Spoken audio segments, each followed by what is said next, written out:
Hello, my name's Jacob Worth and this is my 24 on Travelling Light.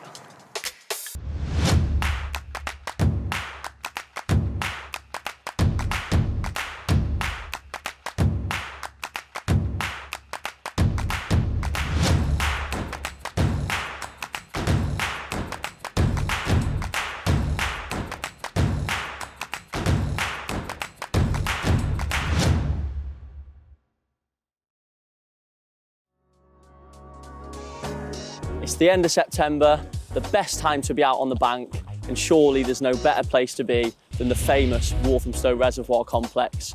It's days only fishing, so it's not going to be easy. However, there's always a chance of a special one. I'm going to spend the next few hours roaming around the complex, hoping to find a quick opportunity. And if not, I'm going to pre-bait a few areas, head off for the night to a park lake, and be back here in the morning where hopefully the fish have been feeding on that bait. But for now, let's get off and see if we can find some carp. We got to Walthamstow, I think at about 12:30, 1 o'clock.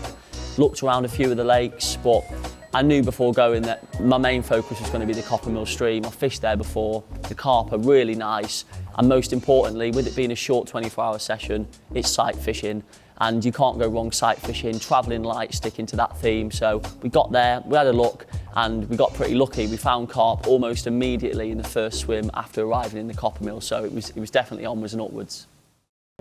Literally the first swim I walked into, I saw one, and then I saw two, and then I saw three fish all milling in and around the pads. So I'm literally itching to get the rods out. But first, we've got to get this timer going. It's nearly 1 o'clock. We've got 24 hours. Hopefully, we can start off on a positive. Off we go. Let's get the rods out.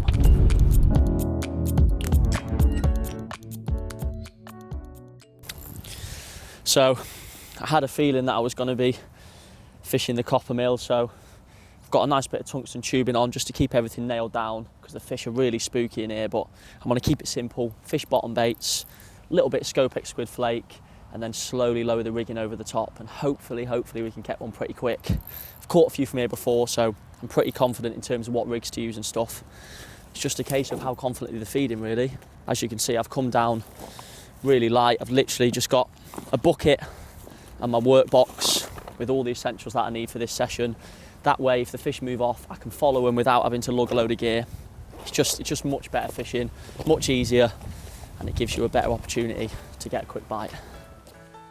For days only fishing, I'll keep as mobile as physically possible. A small rucksack, my rods, and a mat, and potentially a bivvy if bad weather's forecast. It just makes it so much easier. The less gear you've got, the more mobile you are, and the better chance you've got of finding the fish. And I do try and carry that through to my nights as well. I'm not one of them to take ridiculous amounts of gear, but obviously a little bit more bait, and then you need to take your bed and your bivvy.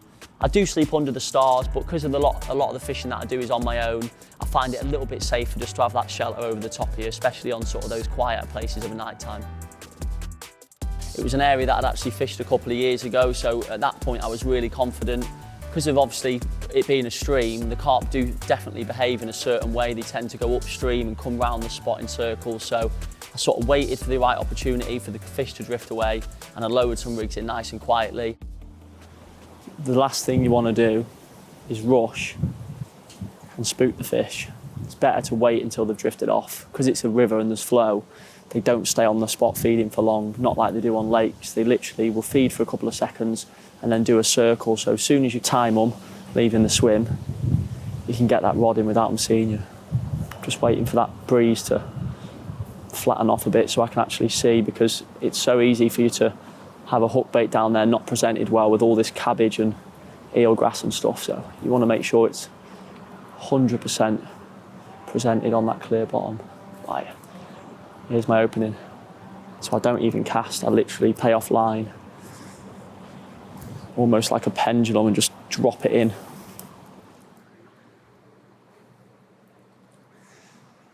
Right, the rig's in. It's on the clear spot. I don't think I've spooked the fish, so now all we can do is pray to the carp gods for that nice little short bottom bait rig.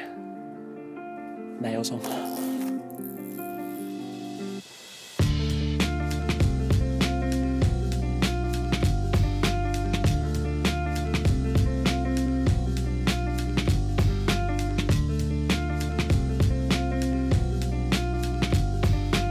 After getting those rigs out, even though I'd been as inconspicuous as possible, the fish clearly knew we were there because they drifted off and they weren't feeding anymore. It's all looking a little bit quiet. Rods have been in the water now probably 45 minutes and unfortunately I've not seen a carp. As inconspicuous as I was getting them rigs in, I clearly did something to unsettle the fish. However, we've got a few hours left before I want to be leaving Walthamstow, so I'm not going to sit here on static rods. I'm going to reel in, go for a little mooch further up, but most importantly, I'm going to put a little bit of bait in this swim. Like I said, you never know, fast flowing water, the fish could sort of turn up in half an hour while I'm gone and that'll get them confidently feeding again. So get the rods in, leave some bait in here and try and find the fish further upstream.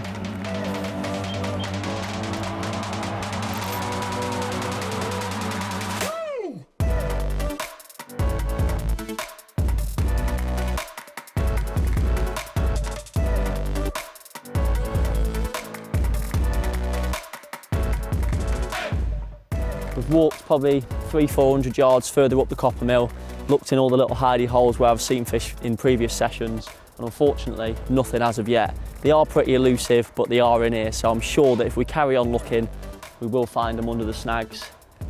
You can tell autumn's setting in now. The leaves are falling off the trees, which in a way benefits me for finding the fish. You always just see that little tail poking out of the snags, but we'll keep going. I'm sure we'll find them, and if not, we'll bait 5 or 6 likely areas and head off to this park lake for the evening, and when we come back in the morning, hopefully one of those little spots has been fed on and there's fish in the area ready to be caught. But for now, keep looking, keep searching, because you never know what you'll find.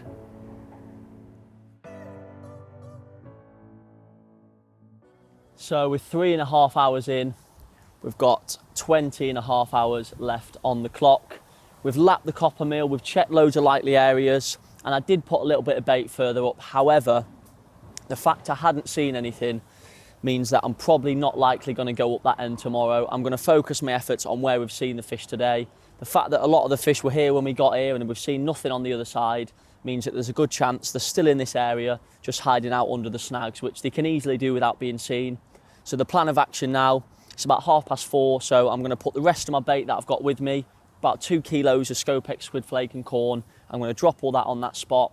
The likelihood of someone else coming into this swim now with a couple of hours before the gate shut-in is unlikely, so there's going to be no lines in this water throughout the hours of darkness. We're going to head off to this lovely little park lake. Hopefully we wake up to a nice fish from there, and then we'll be straight back here, and fingers crossed when we get here there's as many carp in the swim feeding as there was when we got here today. But for now, let's pack up, keep to the theme of travelling light. We're going to jump on the tube, run to the shop, grab my little bed, and we're going to be off to this park lake before dark.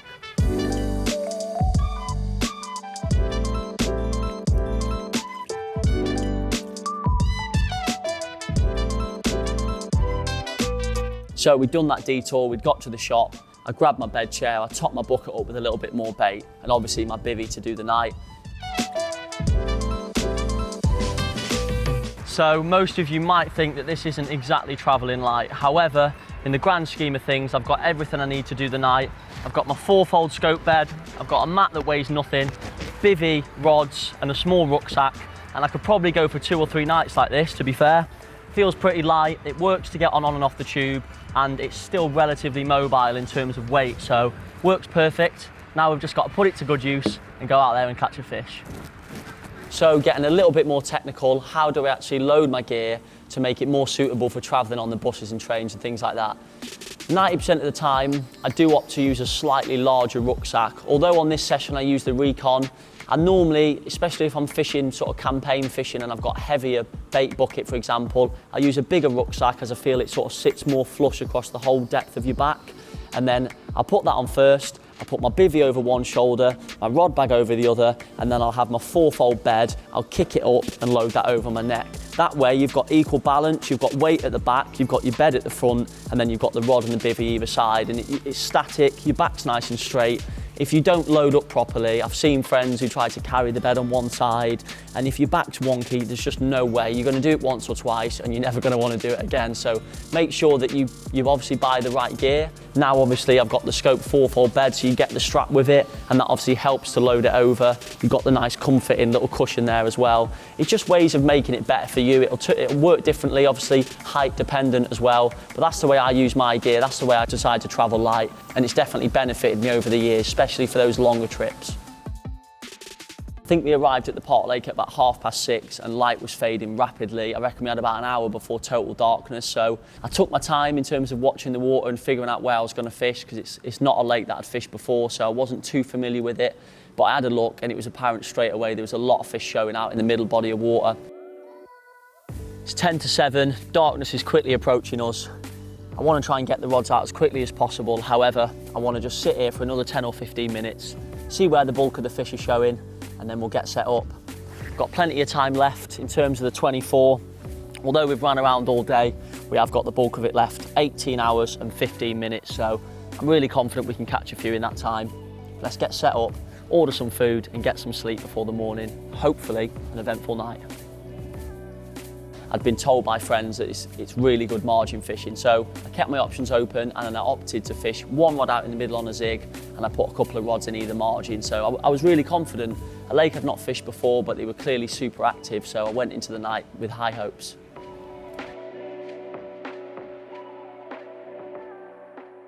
A question that I get asked quite frequently is, do you feel safe fishing in London? Even my mum and dad say to me, Jake, I don't like it how you're always out fishing on your own of a night time. I'd say, to be honest, 95% of the time it's fine. It just depends where you're fishing. You have to be smart with it. There is certain venues that I do ask friends to come along with me, but most of the time I feel pretty safe. Obviously you've got to sort of have your wits about you. You've got to figure out what's best for certain venues, but I wouldn't let it put you off. Sort of assess the situation, and as long as you think you're going to be safe fishing there, then go for it. Well, 3 rods are out. There's not much more I can do. It's now up to the carp gods. I've got 1 rod out in the middle where the majority... Oh, that's a big liner. Oh, no, we're in. We're in.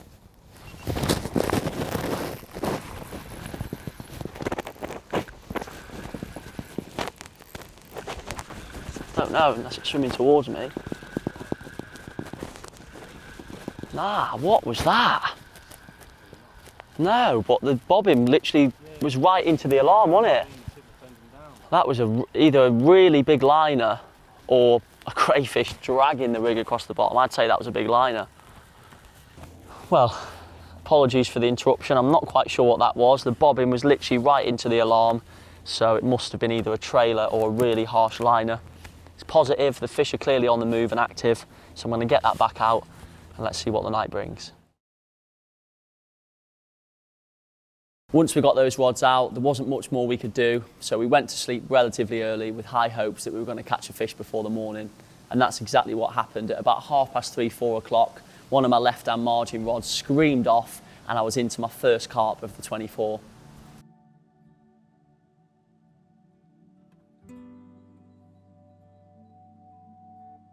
After putting this fish in the sling, I got my head down for a couple of hours, and then I got up just as the sun was rising, and I couldn't wait to see what this fish looked like in the daylight hours. And I thought it looked good in the net half asleep, but when we got it out in the sling and put it on the mat, it was just incredible. It had already purpley tints to it, super big apple slice scales and massive paddles, and I was really chuffed. My first fish from the lake, and what a really good start to the 24. Look at that one.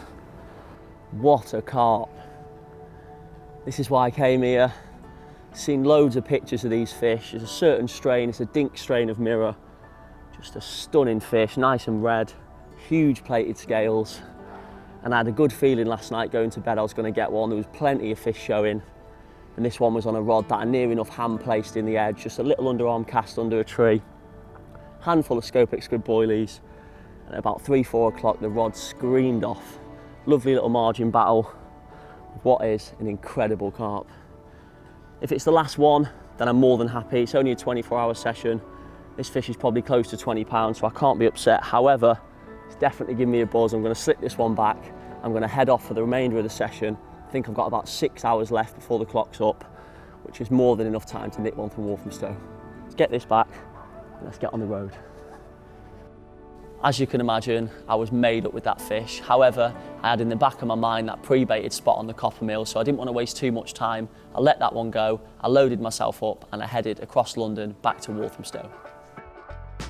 It goes without saying that the scopes are definitely the #1 most important thing when it comes to sort of fishing mobile. I remembered like 2-3 years ago when I first started fishing in London, I brought my rods from back home with me and they were 12 footers, they weren't retractable, and the amount of times I had a nightmare on the trains, hitting the top of the train. I had one guy run down the escalator and snap my tip off. And from the day that I transitioned over to the scopes, I just couldn't believe how much easier it actually made my fishing.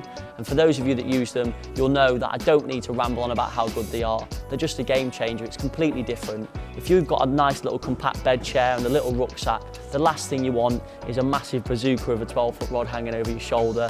Whether it's 6 foot, 9 foot or 10 foot, if you're gonna do that mobile fishing, then you definitely need a retractable rod, something that makes your fishing so much easier. We're back at Walthamstow for day 2. After catching that lovely fish this morning, I decided to just quickly pop to the shop, drop my bed chair off, just so I can come back to the stow nice and light. I brought my bivvy with me because it's forecast rain. However, there's 4 hours left on the clock, and I'm pretty confident that there will have been fish feeding on that pre-bait. So I'm gonna quickly set up, creep into that swim, and hopefully the bait that I put in's been eaten. So as we arrived back at Walthamstow, as you can imagine, I was super confident. We'd got there the day before, we'd seen fish there without even having any bait in, so the fact that it had been left overnight with no lines in the water, I was probably 80–90% confident there was going to be fish there. And as we approached the swim, there was absolutely no bait on the spot whatsoever. It's literally a little gleaming gravel run, and there was loads of sort of pads and stuff around it, and you could see that it was completely polished. I'd put quite a good few handfuls of Scopex flake and corn in there, and it was all gone. Well, there's no bait there whatsoever. Can't see any fish, but there's not even an ounce of bait there. Obviously I put a fair amount, probably 4 or 5 handfuls of flake and corn, and it's polished, so they've definitely been in there feeding in the night. And I think with this rain coming in, I'm going to put my bivvy up, I'm going to get some rigs tied, and I'm going to get them rigs in as quickly as possible while there's no fish there, in hopes that the fish move in the next hour or 2. We've got 4 hours, I'll give it a couple of hours. I reckon there's a good chance of a bite, but we'll see. In reality, you do want to see the fish in the copper mill before you fish for them, but it kind of worked out better for us, the fact that there was no fish there, because it meant we could get those rigs in before the fish turned up, and that's exactly how it played out. I dropped 2 rigs in. One was on a little Scopex squid bottom bait topped off with corn, and the other one was a Scopex squid cultured hook bait. It was super close together, and my thought process was, if the fish come in and they spot one rig, I've got another one on the dance floor, hopefully to trip them up. I've got a good feeling the fish will be downstream a little bit, sitting in the weed, and then as soon as I sprinkle a bit of bait in and the scent of that bait goes downstream, they're going to come back up again. No doubt there was multiple fish feeding on that bait last night, so like I say, as soon as that bait goes in and it drifts downstream, they're going to come straight up, and I'll have 2 rigs ready to nail them.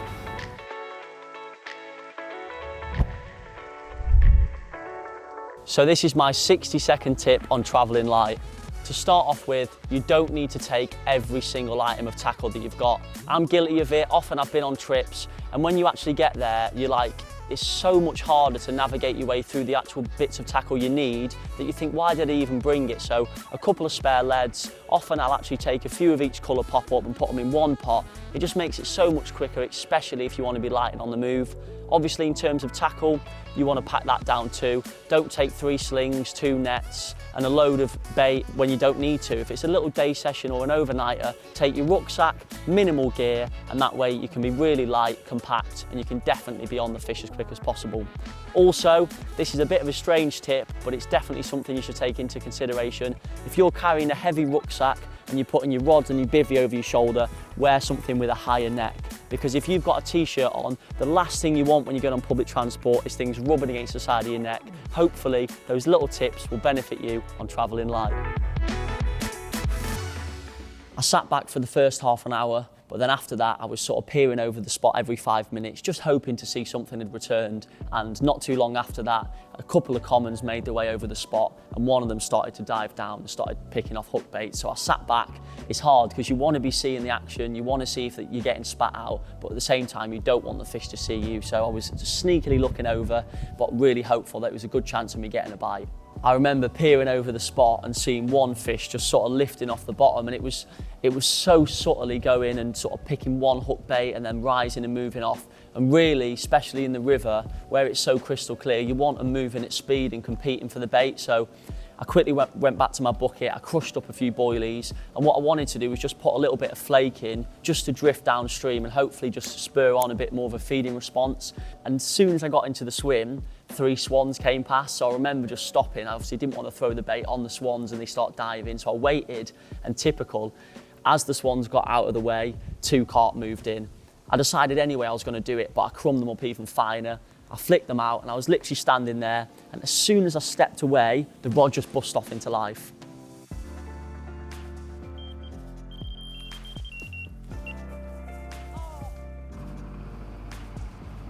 No!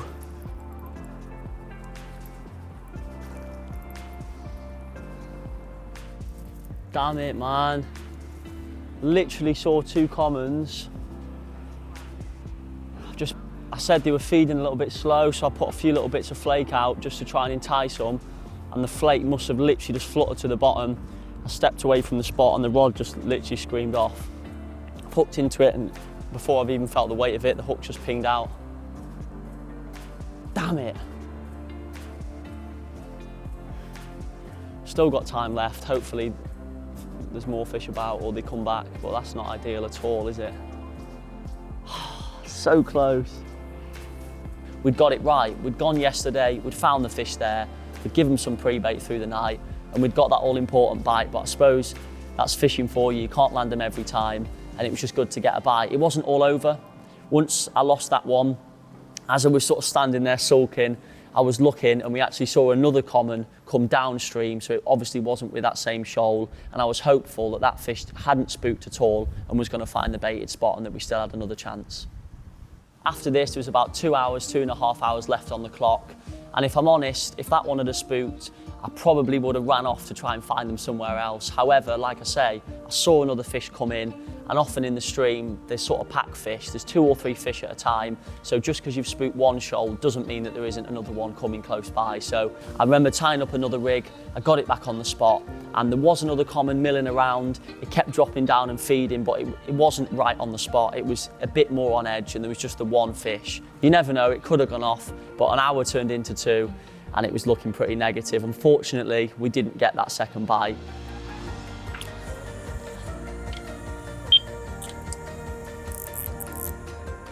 And that is it. The timer's up, the 24-hour session is over. We so nearly got there on the copper mill. We definitely baited the right spot, as when we got it this morning, all of the bait on that gravel run was completely gone. And after about 10-15 minutes of getting the rig in, there was 2 or 3 fish just casually coming down and taking a bait. And I did get all that all-important bite, but unfortunately, it was a hook pull. It's fishing for you. However, looking back over the session as a whole, if you were to say to me, you're going to catch a really nice upper double from the Park Lake, I'd have taken that. So although the copper mill's got me, I'm sure I'll be back here in the future. But for now, I'm going to get packed up before the rain moves in, and I'm going to head off home.